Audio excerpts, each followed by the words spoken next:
자, 이제 9월 셋째 주 일요법회 시작하겠습니다. 자, 이제 계속해서 저희가 이 직지에 대해서 지금 공부를 해가고 있습니다. 이 직지가 분량이 워낙 지금 길다 보니까 뭐 이렇게 매주 해도 거의 한 4년 가까이 시간이 걸리는 아주 방대한 분량이긴 합니다. 실제 책으로 보면은 뭐 되게 얇아 보이지만 한 명 한 명의 그 인물과 어떤 계속이 나오기 때문에 되게 시간이 많이 길게 걸리고요.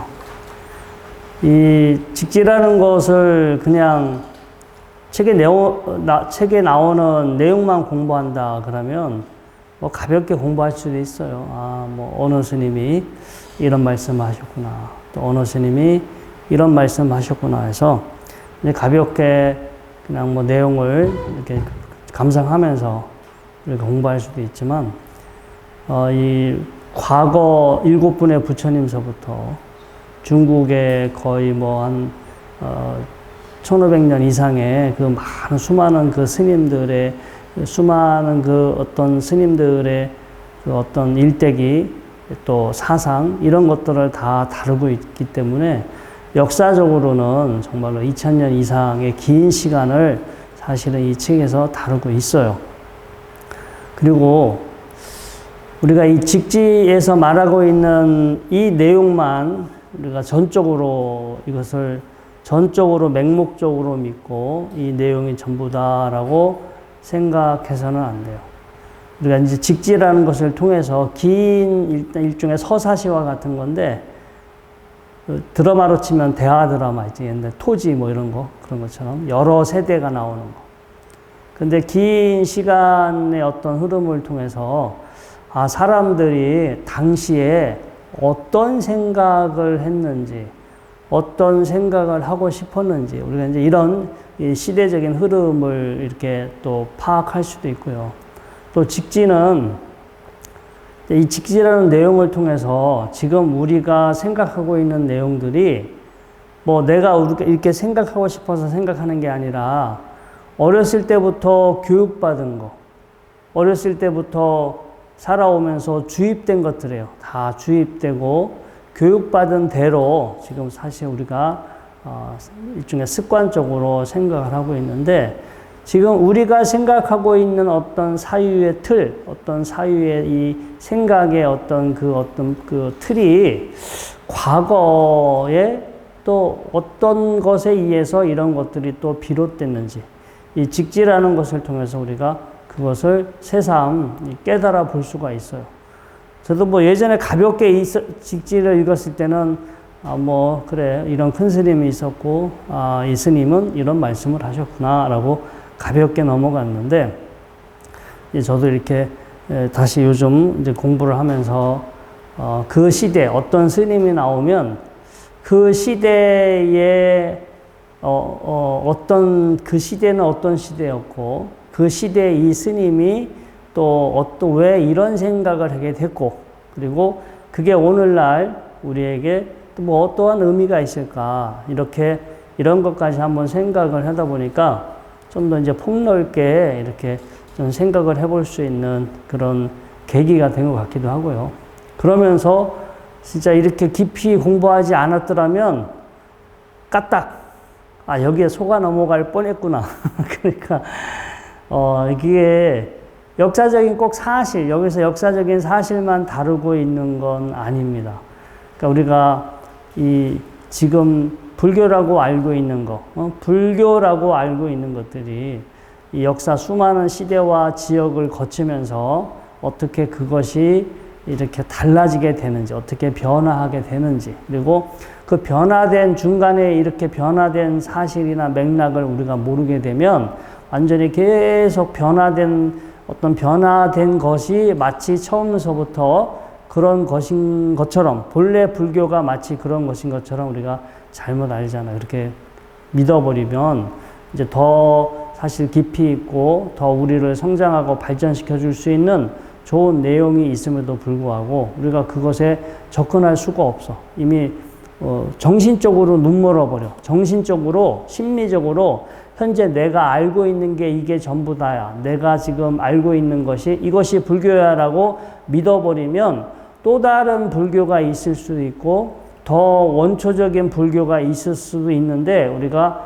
그거를 볼 수 있는 그 가능성을 원천적으로 차단돼 버리면 상당히 어떤 면에서는 불행한 일이거든요. 그래서 이게 직지를 공부해야 되는 이유 중에 하나가 시대적으로 사람들의 생각이 이제 이렇게 어떻게 형성되고 어떻게 변화됐고 또 이런 것들이 지금 우리한테 어떻게 작용하고 있는지 크게 거시적으로 이런 걸 바라보면서 우리를 에워싸고 있는, 우리를 지배하고 있는 그러한 생각의 껍데기, 생각의 그물, 우리 법망경에서는 그물이라고 하죠. 견해의 그물.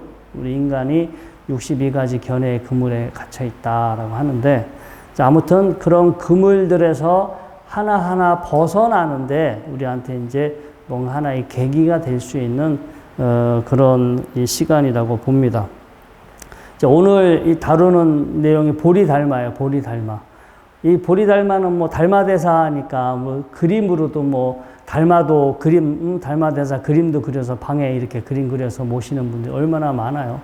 뭐 하여튼 아마 불교에 대해서 깊이 알지 않아도 뭐 달마대사, 중국의 달마대사, 뭐 소림사의 달마대사 이 정도 하면은 일반인들도 많이 알고 있어요. 그런데 자, 이분이 살았던 연대기가 400년 서기 400년 중반서부터 500년 중반 사이로 봐요. 400년 중반서부터 500년 중간 그 정도 이분이 시대적인 인물인데 그 몇백 년 전서부터 중국의 스님들의 기록은 다 있어요. 제가 그때 여기 중국 역사를 보게 되면은 불교가 처음 이제 중국에 전달이 된 게 후한, 그러니까 한나라니까 진시황, 우리 진시황을 아시죠? 이제 진시황이 중국을 통일을 했어. 통일을 했고, 그 다음에 그 한나라가 이제 멸망을 했죠. 멸망을 해서 그 다음 또 다시 생긴 것을 후한, 두 번째 생긴 뒤에 이제 후한, 유방이라는 사람이 영화로도 이제 많이 나오는데 한유방이라는 사람이 다시 또 이제 만든 후한이 있었고, 그게 무너지면서 이제 우리가 소위 말하는 삼국지에 나오는 위촉오, 우리 국사 세계사 시간에 위진남북조라고 부르는데, 하여튼 원래 이 공자 이런 분들은 춘추 전국시대 약간 그 BC 한 뭐 2세기, 3세기 전에 춘추 전국시대 인물이고, 이분들 시대가 끝나고 진시황이 중국을 통일했던 시대가 있고, 그게 이제 망해서 유방이라는 사람이 다시 또 한 나라를 만들고, 그 사람이 끝나고 난 다음에 삼국으로 분열이 되죠. 위나라 뭐 조조, 총나라, 오나라 송건, 총나라 유비, 조조, 송건. 우리가 알고 있는 삼국지는 소설이에요. 소설이라서 역사적인 인물은 그 똑같은 역사적인 인물이나 그 스토리는 사실 후대에 이제 많이 각색이 된 거고, 시대가 그런 거예요. 어떤 시대가 이 한나라 그 진시황이 중국을 통일했던 한나라 시대 말엽서부터 한유방 그런 사람이 다시 또 진나라 정권을 무너뜨리고 다시 정권을 잡은 그 두 번째 한나라, 그때쯤서부터 불교가 들어왔어요. 그때 외국에서 어느 스님이 들어와서 어떠한 경전을 번역했고 어떠한 활용을 했다. 이런 이제 기록들이 나왔고, 한나라가 다시 무너지고 삼국시대, 위나라, 총나라, 오나라, 우리 삼국지의 무대가 되는 삼국시대가 펼쳐지고, 그때도 마찬가지로 외국에서 스님들이 들어와서 그때 이제 많이 이제 불경도 번역하고 또 불교를 새롭게 중국에 전하게 되고, 그 다음에 이 삼국시대가 무너지고 우리가 삼국지 읽어보면은 새나라 이제 마지막 뭐 전쟁 끝난 게 사실 저기잖아요. 뭐 우리 조조, 유비, 송건인데 이 셋도 아니고 다 죽고 나서 사마이라는 사람이 결국은 이 주요 인물들이 죽고 나서 마지막에 다 통일하고 정권을 잡게 되죠. 이제 그렇게 되면서 우리가 진나라, 두 번째, 한문으로는 진자가 다릅니다. 이 진나라. 그래서 우리가 위진남북조 할 때 위는 위나라, 우리 조조가 세웠던 위나라, 진나라는 사마이가 세웠던 나라가 이제 또 두 번째 진나라가 되겠죠. 그리고 이제 남북조가 되고요. 이 남북조 시대 때 이 달마대사가 그 시대의 양나라, 처음에 양무제, 중국에 와서 양나라는 남조에 해당이 되고요. 나중에 이제 중국에 들어와서 이 기록에, 이 책에 나와 있는 대로 보면은 남북조, 위진 남북조 할 때 남조와 북조로 나누어지는, 남조에 한 대여섯 개 나라가 있었고 북조에도 대여섯 개 나라가 있었는데, 아무튼 남쪽에 있던 나라 중에 하나가 양나라죠. 그래서 양나라 초대 황제 무제와 이제 만나서 대화를 나누죠. 양무제가 내가 불사도 많이 하고 여러 좋은 일 많이 했는데 공덕이 있습니까? 라고 하니까 아무런 공덕이 없다.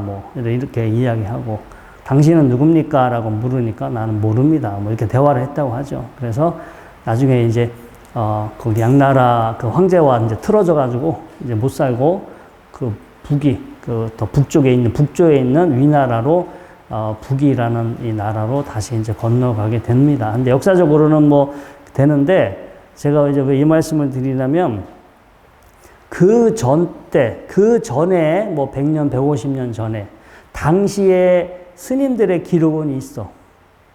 근데 보리달마라는 스님의 기록은 없어요.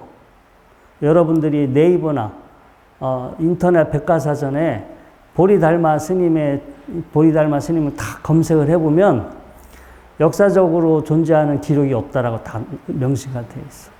이게 구체화된 게 주로 송나라 이후, 이제 당나라, 송나라 때 이제 우리가 참선이라고 하죠. 선수행.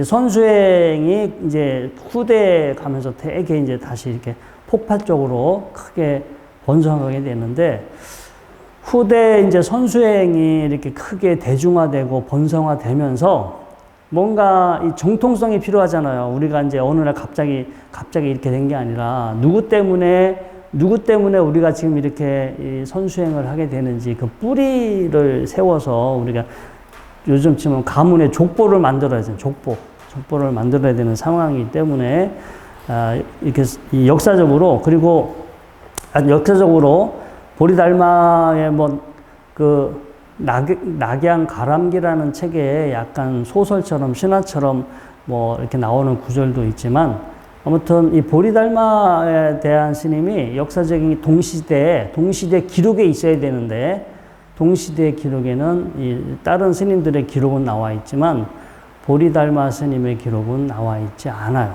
그리고 이제 여기서 재미난 건 뭐냐면, 자, 우리 위진남북조 시대니까 첫 번째 위나라, 그러니까 위나라, 총나라, 오나라 삼국 시대 때, 그때 우리가 중국 사상사, 중국 철학사를 공부해 보면 그 시대 때 뭐가 유행을 했냐면 청담 현학 사상이 유행을 했다라고 그래요. 제가 오늘 이 자료집에도 나왔지만, 자, 이미 춘추 공자가 살았던 춘추 전국 시대에 이미 노장 사상이 그때부터 시작이 됐어요. 중국은 우리 인도에서 불교가 생겨날 무렵에 중국에서도 공자도 있었고, 춘추 전국 시대 그때 이제 노장 사상이라는 거가 중국 도교죠. 도교의 뿌리가 되는 노장 사상이 이제 중국에 있었고, 그리고 사실 공자도요, 중국에서 처음에는 그렇게 유명한 인물은 아니었어요. 진시황이 한나라 때 진시황이 국가를 만들고, 야, 이거 국가는 만들었는데 뭐가 정신적으로 국가를, 사람들의 마음을 하나로 이렇게 모아주고, 그러니까 나라를 물리적으로, 조직이나 물리법이나 이런 것들로 나라를 조직을 했지만, 사람들의 정신을 뭔가 체계적으로 사람들의 정신을 교육하고 훈련시킬 필요가 있다. 그래서 한나라 때 그냥 황제의 명으로, 야, 이게 어떤 사상으로 하면 좋을까라고 하다가 공자가 채택이 된 거예요. 그러니까 이제 공자가 옛날서부터 유명해서 시대 후대 사람들한테 계속해서 갑자기 이렇게 그 사상이 사람들한테 영향을 미친 게 아니라 거의 잊혀지고 사라질 뻔 했다가 한나라 때 이제 우리나라도 보면은 뭐 고려시대 때, 조선시대 때 이렇게 국가별로, 나라별로, 뭐 신라시대도 마찬가지지만 임금이 이거를 국가를 통치할 때 사람들의 마음을 하나로 모아줄 수 있는, 사람들의 마음이 다르면 분열이 되고 싸우니까 사람들의 마음을 하나로 잘 모으고 자신의 말을, 자신의 이 통제를 잘 따를 수 있는 그런 하나의 정신적인 시스템을 받아들이잖아요. 그래서 고려시대 때는 불교를 활용했던 거고, 조선시대 때는 당연히 이제 유교를 활용을 했던 건데, 그 한나라 때 이 공자의 사상, 그러니까 유교 사상을 가지고 이 정신적인 하나의 이 시스템을 사실은 만들어요. 그래서 어쩌면 그 때문에 공자가 떴어. 사실 그 전까지는 그냥 이름이 알려지지도 않았고, 그닥 큰 인물은 아니었었는데, 국가 차원에서 그렇게 뭔가, 새롭게 활용을 하다 보니까 상당히 그때 좀 또 많이 미화되지 않았을까.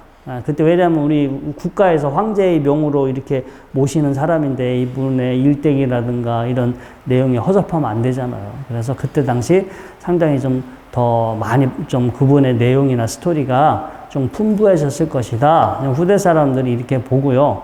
그런데 이놈의 유교도요, 한나라 시대가 끝나면서 흐지부지돼. 막 이렇게 그냥 막 처음에는 임금이 살아있고 국가에서 장려할 때는 되게 힘있게 막 이렇게 뭐가 되는 것 같은데 나라가 망하니까 흐지부지 그냥 유명무실화돼서 유교도 한나라 때 좀 이렇게 반짝했다가 사실은 이렇게 힘을 잃어. 그런데 그 삼국시대에 들어와서 이제 가장 대중적으로 사람들, 국민, 그때 백성들의 지지를 받았던 거는 노장 사상입니다. 그 전에 이미 공자 때서부터 노자라는 인물, 장자라는 인물도 사실은 일대기가 없어요. 없는데 춘추 전국시대 때 어떤 인물일 것이다. 근데 어떤 그런 노자 도덕경이나 이런 책들이 이렇게 전해져 내려오는데 그것도 뭐 후대에 많이 그 내용이 각색이 됐다. 이렇게 주장하는 학자들도 있는데 어떤 그런 내용들이 삼국시대 때 되게 유행했어. 많은 사람들이 그 내용을 이제 많은 사람들이 받아들였고요. 그러면서 어떤 풍조, 어떤 게 있냐면 우리가 청담, 현학 사상이 그 시대의 특징인데 이게 뭐냐면 뭔가 있어.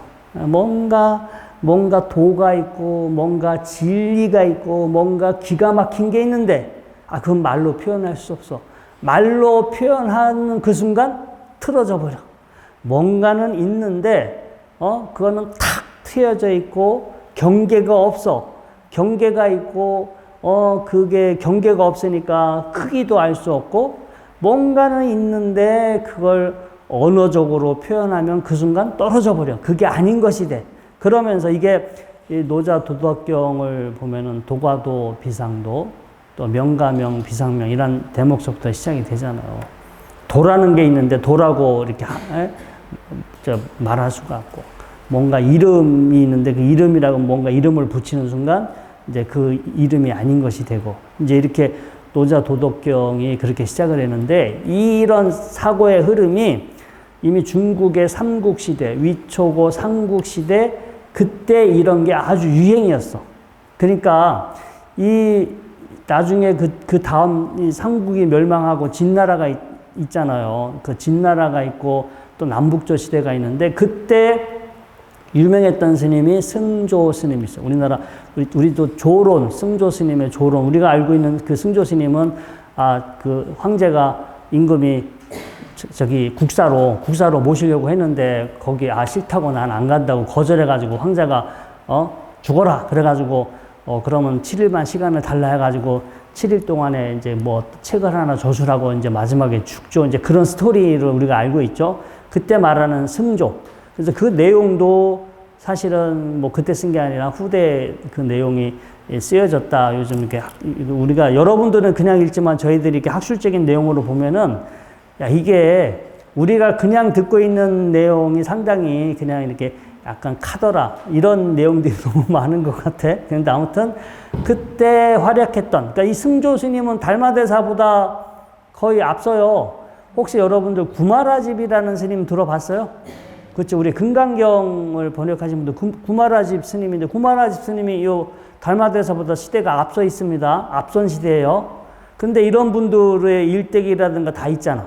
구마라집 스님이 뭘 번역을 했고, 구마라집 스님, 승조도 원래 노장사상에 그 심취해서 거기에 빠져 있다. 이 구마라집 스님을 만나면서 이제 그 불교의 스님이 됐지만, 이분이 말하는 내용은 전부 다 노장사상이야. 그러니까 그냥 노장사상인데, 이게 불교, 표현만 불교적으로 바꾼 노장사상. 그리고 이제 중국에서도 이 승조 스님은 현학의 대표자라고 그래요. 현학. 아까 말한 현학은 막 꼬인, 그러니까 뭔가 그런 거야. 이게 이 관념, 예? 생각의 끝에 다다라서 그냥 그 생각의 노름이죠. 생각의 노름. 사유의 놀이.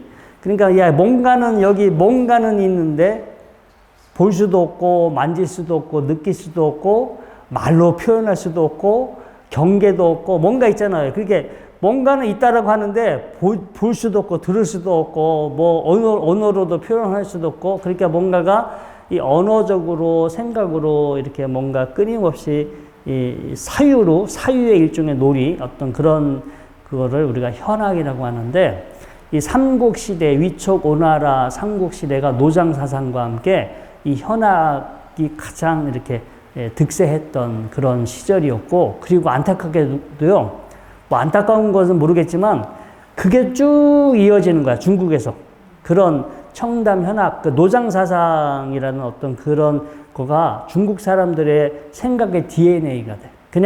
그냥 철학을 하거나 종교를 하게 되면 그런 사유로 생각을 하게 돼. 그리고 그때 당시 구마라집 스님도 위진 남북조 시대 때, 남북조 시대 때 인물이잖아요. 그 전에 이제 고 삼국시대나 혹은 위진 남북조 시대 중국에 들어와서 번역을 했던 이 스님들이 불경을 이게 중국식으로 번역을 하는데, 중국말로 번역하는데 거기서 못 벗어나는 거야. 이미 중국 사람들이 그 기존에 생각했던 사유의 틀이 있잖아요. 그러니까 노장사상의 어떤 그 무위자연, 뭐 텅 비었다, 공하다, 아니면 뭔가는 있는데 만질 수 없고 이름을 붙일 수 없고 뭐 이런 뜻의 그런 어떤 사유의 어떤 이 습관을, 관습을 가지고 있는데, 그때 중국에 와서 불경을 중국말로 번역하던 이 분들이 중국 사람들한테 뭔가 언어 설명을 들어야 되잖아요. 중국말을 모르니까. 그러면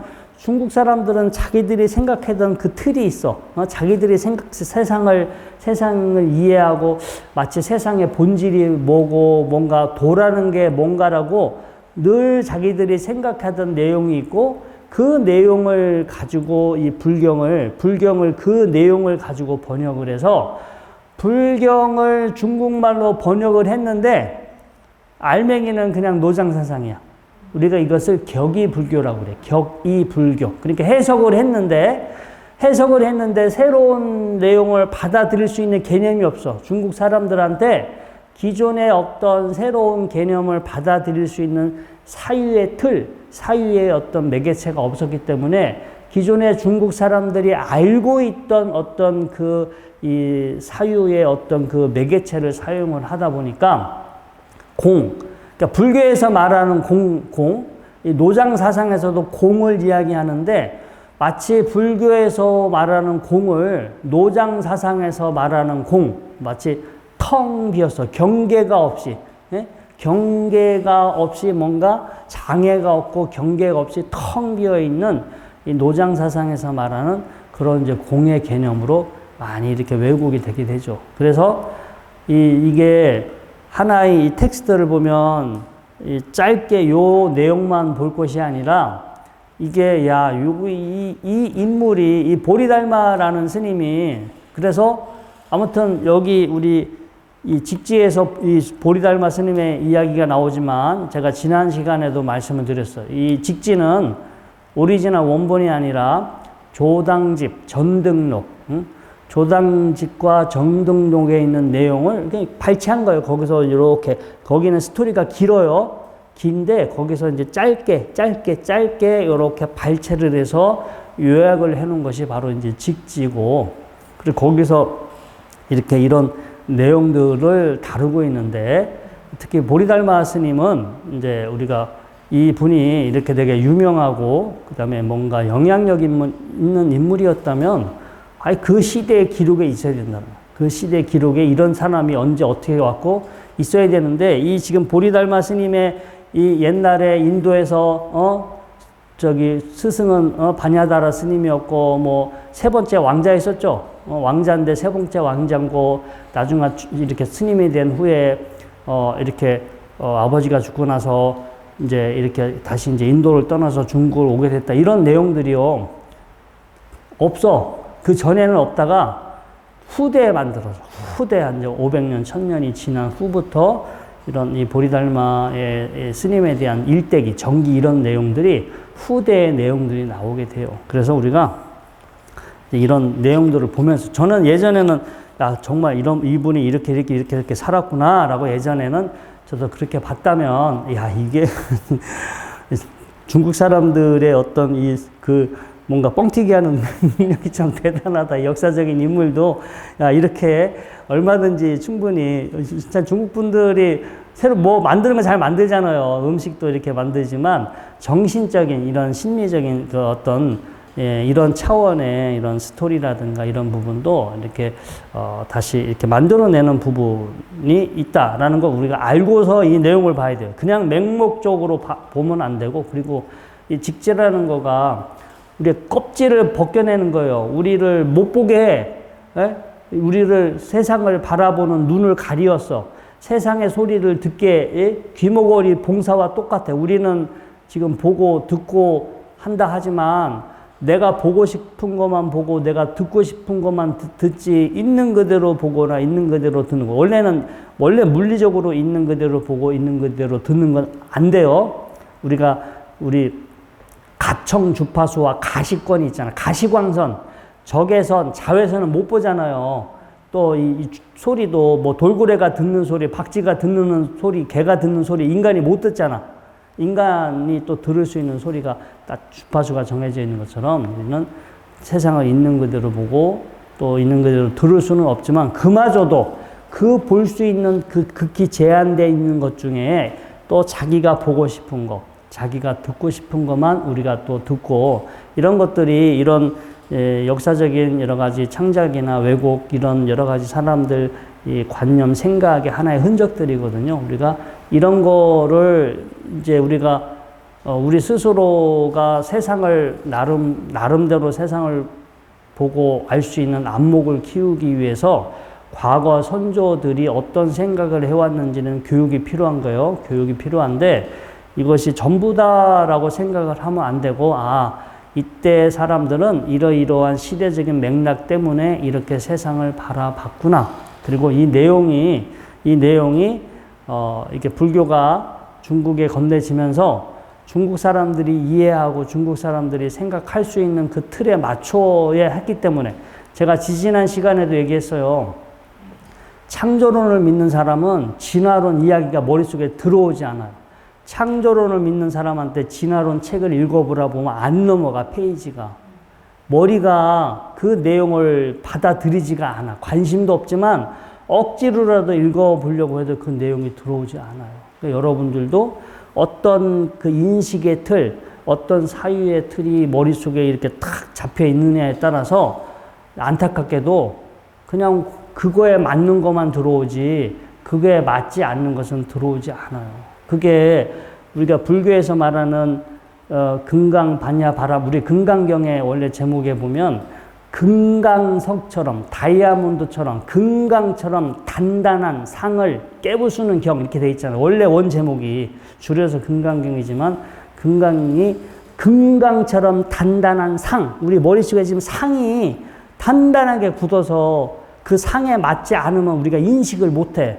근데 우리가 세상을 여실직연해서 세상에 본질이 있는 게 아니고 연기법, 어떤 원인과 조건이 만나서 이렇게 작용하고 있다라고 하는 어떤 세상의 실상을 이렇게 바라보려면 기존에 우리가 가지고 있는 상을 깨트려야 되는데, 상을 깨트리려고 하지 않고 그 상에 맞는 것만 지금 우리가 받아들이려고 하죠. 이게 공부를 하지 않으면 나이를 먹어갈수록 안 깨져. 나이를 먹어갈수록 안 깨져요. 지금도 깨지기 힘들어요. 저 포크레인, 깨는 포크레인, 그런 거 갖고도 안 깨질 만큼 심리적인 그 상이라는 거가 엄청나게 이제 단단한데, 아무튼 그러한 맥락에서 이 보리달마 스님의 이 직지에서 소개하고 있는 보리달마 스님의 이 스토리를 한번 보겠습니다. 자, 이제 서천쪽 기준으로 제28조죠. 중국에서는 1조가 되고 인도 기준으로 28번째 조사가 되는데, 자, 이 서천쪽 우리의 직지 전등록이나 또 이거 여기 그 조당집 전등록 또 여기 그 직지에서 우리가 서천 쪽 28대 조사가 나오잖아요. 이것도 인도나 그쪽에서는 기록이 없습니다. 중국에서만 이런 기록이 있고, 인도에서는 이런 기록들이 없어요. 자, 28조 보리달마 대사가 반야다라 존자에게 고하기를, 저는 이미 법을 얻었으니 어느 나라로 가서 불법을 펴면 좋겠습니까? 라고 물었다. 존자가 말하기를, 그대는 비록 법을 얻었으나 아직은 멀리 가지 말고 내가 열반에 든 후 6, 7년 정도 남인도에 가서 기다렸다가 중국으로 가라고 하였다. 가서 약이 되는 큰 법을 설하고 상근기만을 제도하라. 서둘러서 짧은 시간에 쇠퇴하지 않도록 신중하라. 그대가 가서 교화를 펴는 지방에서 깨달음을 얻는 사람이 헤아릴 수 없을 정도로 많을 것이다. 그래서 달마 조사가 마음으로 생각한데 때가 됐어요.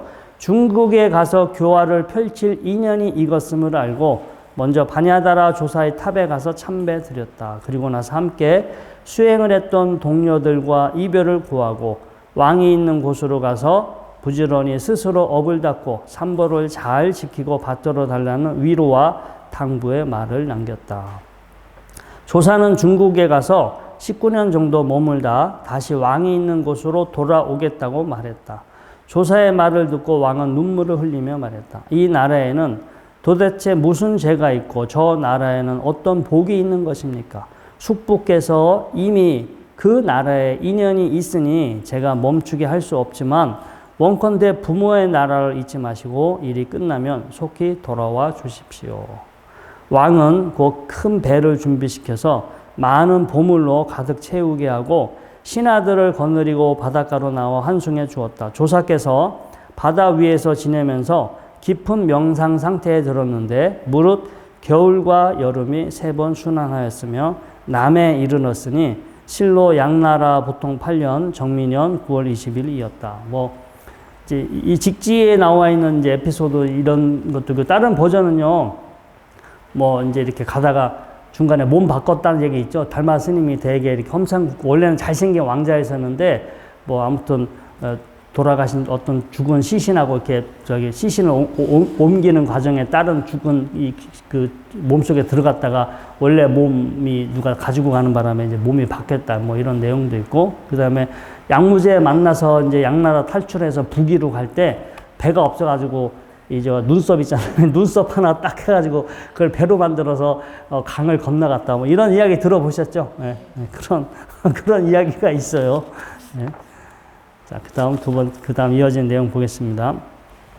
자, 광주 자사 소망이 주인의 예를 갖추고 영접하고 나서 무제에게 알렸다. 무제는 보고를 받고 초대장과 함께 사신을 보냈으며 10월 1일에 금능에 도착했다. 무제가 대사에게 물었다. 짐이 즉위 이래로 기록할 수 없을 정도로 많은 절을 짓고 경전을 간행하고 승려들을 출가시켰는데 어떠한 공덕이 있습니까? 조사가 답했다. 아무런 공덕이 없습니다. 무제는 왜 아무런 공덕이 없냐고 물었다. 조사가 답했다. 이러한 것들은 인간과 천상의 세상에서 작은 공덕을 가져오는 유한한 결과를 만들 뿐입니다. 마치 형태를 따라 생긴 그림자 같아서 있는 것 같지만 실체는 없습니다. 무제가 다시 물었다. 그렇다면 무엇이 참된 공덕입니까? 조사가 답했다. 청정한 지혜는 미묘하고 원만하며 그 자체로 공적합니다. 이러한 공덕은 세간의 차원에서는 구할 수 없습니다. 무제가 다시 물었다. 무엇이 제일 가는 성스러운 진리입니까? 조사가 답했다. 경계가 없이 확 트여 있기에 성스러움이라는 것 또한 없습니다. 무제가 물었다. 그렇다면 지금 짐이 대하고 있는 자는 누구인가? 조사가 답했다. 모릅니다. 무제는 그 뜻을 알 수 없었다. 대사는 작은 배를 타고 강을 건너 위나라에 이르렀다. 숭산 소림사에 도착하여 머물렀는데 종일토록 묵묵히 면벽하고 앉았으니 사람들은 그것을 이해하지 못하고 면벽하는 바라문이라고 불렀다. 그래서 이제 양무제를 만나서 위나라로 건너가게 됩니다. 근데 아무튼 제가 이제 이 내용을 제가 여러분들한테 이런 내용이 어떤 내용일 것이다 라고 설명을 해 드릴 수도 있어요. 그렇게도 있는데 이제 이 내용, 이런 내용들의 다 공통적이야. 이 뿌리가 아까 얘기했죠. 중국의 삼국시대에 유행했던 청담 현학 사상. 제가 여기 밑에도 내왔는데 뭔가 이상적인 초월적, 우리나라에 청담 스님이 있었죠. 청담 스님. 네. 청담과 현학 철학이 삼국시대에 되게 이렇게 팽배했었는데 뭔가 이상적인 상태, 초월적인 상태를 상정하고 그것을 근간으로 관념적인 사변을 펼쳐나가는 것이 이제 청담과 현학 사상이고요. 대표적으로 도가도 비상도 명가명 비상명 우리 이제 노자 도덕경을 보면은 여러분들이 뭐 불교에서 많이 이렇게 들었던 유사한 개념들이 이미 노자 도덕경에 많이 나와 있습니다. 그래서 이때 이 달마대사 스님과 같은 시대 혹은 그 이전의 시대에 살았던 인물, 역사적 인물이 이제 승조 스님인데 이 승조 스님은 이런 내용이 아주 상당히 이제 최고점에 올라가 있다. 그리고 이런 것들이 후대로 계속 전해지면서 이제 송나라 때가 됐을 때 이제 이런 것들이 이제 폭발적으로 다시 붐이 일어나요. 그래서 그게 지금 오늘날 우리 참선하시는 분들, 화두선하시는 분들의 어떤 이 사유 체계를 지금까지도 우리한테 영향을 받아서 우리가 이제 이 사유 체계 속에 살고 있다 이렇게 생각하시면 되고요. 이런 내용이 뭐 내 자신에게 만족감을 줄 수 있다면 나쁘진 않습니다. 그렇게 자기 생각 속에 이렇게 빠져서 세상을 그렇게 바라보고 생각 속에 이렇게 행복하게 사는 것도 좋긴 하나 이것이 또 더 넓은 세상을 보고 또 왜냐하면 우리가 생각하는 것만큼 이상적이진 않아요.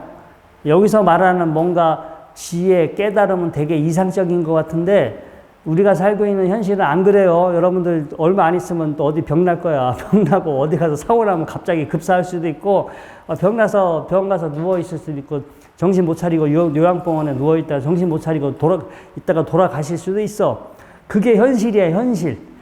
뭔가 현실을 직시하게 되고 현실이 그럼에도 불구하고 그거에 흔들리지 않는 마음, 그런 걸 쿨하게 인정하고 받아들이고 그렇게 흔들리지 않고 바라볼 수 있는 안목을 키워주는 게 좋지. 뭔가 그럴듯하게 근사하게 뭔가 이상적인 초월적인 상태가 있다라고 생각하고 거기에 폭게 빠져있게 하면 우리 현실을 외면하는 거잖아. 이 현실을 있는 그대로 보지 못하고 뭔가 자꾸 이상적인 자기 착각에 빠져있게 할 수도 있기 때문에 이 원래 불교는 현실을 인지하고 현실을 바라보는 힘, 그리고 결국 피할 수 없어요. 이제 저도 코로나 후유증인지 뭔지 모르지만 요새 계속 피곤해. 계속 피곤한데 이게 나이를 먹어서 점점 피곤한 건지 아니면 코로나 후유증인 건지 왜 그런지는 모르겠으나 아무튼 저는 생각해요. 나이를 먹어서 그런가 보구나. 예전만큼 빨리 회복이 되지 않고 점점점 내가 하루 중에 쓸 수 있는 시간, 하루 중에 온전하게 정신 똑바로 차리고 쓸 수 있는 시간이 점점 뭔가 줄어가고 있다라는 생각이 들어요. 그래서 그것이 없는, 그렇게 되지 않으려고 노력하는 게 아니라, 그래, 당연히 그게 당연한 거지. 그럼에도 불구하고 제가 너무 두려워하거나 짜증나거나 실망하지 않고 온전하게 그러한 현실을 받아들이고 그렇게 늘 한결같이 바라볼 수 있는 그 보는 힘, 안목을 키우게 하는 것. 사실 그게 이제 오히려 불교에 더 가까운데요. 이런 내용을 여러분들이 공부하신다면 앞으로 닥쳐오는 예기치 않은 그런 미래에 여러분들에게 크게 의지할 수 있는 좋은 의지처가 될 수 있습니다. 자, 오늘 법회는 이것으로 마치도록 하겠습니다.